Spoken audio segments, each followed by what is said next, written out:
4, so make sure that each new member or newer member gets one. And I'll let them go around before I explain what they are. And John, did you have a question? I was just gonna see when this one was live. December 6, 2011. 2011, yeah. I have an October 11th, 2012. Yes, you do. And let me explain what the differences are when we get to that point. So everybody has one they can look over? Okay. This is one of the original ones that I worked on when I first started with the club, because I joined the club in 2011. Yeah. We have extras down here if anybody needs one. Okay, good.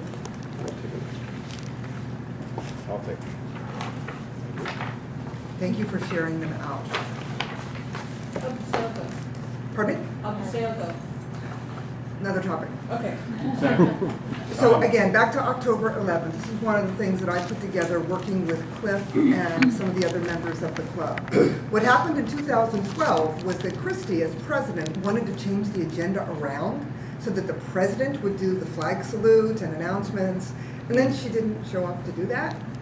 So that's why I'm using this one, because this is more standard as far as how the meeting has operated historically.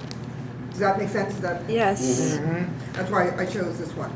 You will see that it's in various colors, and that along the left-hand side there is a description of the person who's actually running or in control of the meeting at that time, those little boxes. For example, right now we're on page 1 in the green section, Toastmaster of the Day. And what I ask you to do today is follow along with this and email me after the meeting if you see something that's really inconsistent with the way we've been operating recently, so that I can update this and distribute it out. I also suggest that we'll send it to new members as new members come on, so they have it in their little electronic files for Toastmasters. Any comments before we get started? Questions? Thank you. What this is? This is wonderful. You're welcome. It is a useful tool, and it has been useful to me.